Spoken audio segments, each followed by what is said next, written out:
Hello friends, welcome to Manisha Akkan channel. இன்றைக்கி நம்ம கிச்சனில் புதினா துவையல் எப்படி செய்யறதுன்னு தான் பார்க்க போகிறோம். வாங்க வீடியோக்குள்ளே போகலாம். அதுக்கு முன்னால் மனிஷா அக்கான் சேனலை சப்ஸ்கிரைப் பண்ணாதவங்க சப்ஸ்கிரைப் பண்ணி வச்சுங்க. அதுக்கு முதல்ல அடுப்பு பற்ற வச்சுட்டு ஒரு கடாயை வச்சுக்கலாம்.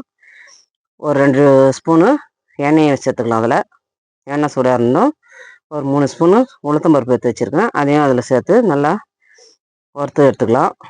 பொன்னிறமாக வதங்கணும் எடுத்துக்கலாம்.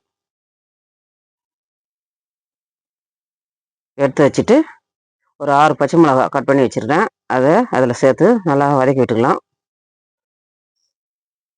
இப்போ நல்லா வதங்கிடுச்சு. ஒரு சின்ன துண்டு இஞ்சி சேர்த்துக்கலாம் கட் பண்ணி. அதில் ஒரு 6 பல் பூண்டும் சேர்த்து நல்லா வதக்கி எடுத்துக்கினேன். ஒரு சின்ன நெல்லிக்காய் அளவு புளியும் அதை சேர்த்து நல்லா வதக்கி எடுத்துக்கலாம். நல்லா வதங்கிடுச்சு. இப்போ எடுத்து வச்சுக்கலாம்.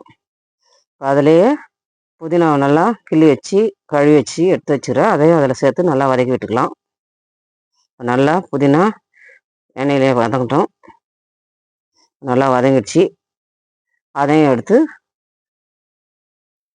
வச்சுக்கலாம். நல்லா ஆற வச்சு எடுத்து மிக்ஸி ஜாரில் இப்போ பருப்பு, இஞ்சி, பச்சை மிளகா, பூண்டு எல்லாம் சேர்த்தது, புளி எல்லாம் சேர்த்தது முதல்ல அரைச்சிக்கலாம்.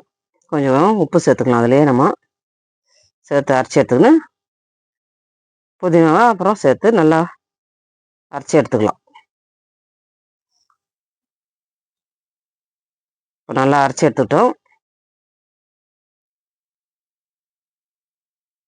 இப்போ கடாயை அடுப்பு பற்ற வச்சுட்டு கடாயை வச்சு ஒரு ஸ்பூனு எண்ணெயை விட்டு கொஞ்சமாக கடுகு சேர்த்து பொரிஞ்சதும் மிக்ஸி ஜாரில் அரைச்சி வச்சுருக்கிற புதினா துவையலை சேர்த்துக்கலாம்.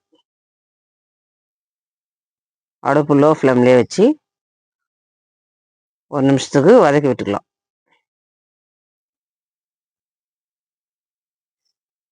சுவையான புதினா துவையல் ரெடி ஆகிடுச்சு. நீங்களும் இதே போல் செஞ்சு பாருங்கள். இந்த ரெசிபி உங்களுக்கு பிடிச்சிருந்தா மனிஷா அக்கான் சேனலை சப்ஸ்கிரைப் பண்ணுங்கள். பக்கத்தில் இருக்க பெல் ஐக்கானையும் கிளிக் பண்ணி வச்சுங்க. லைக் பண்ணுங்கள், ஷேர் பண்ணுங்கள். தேங்க்ஸ் ஃபார் வாட்சிங்.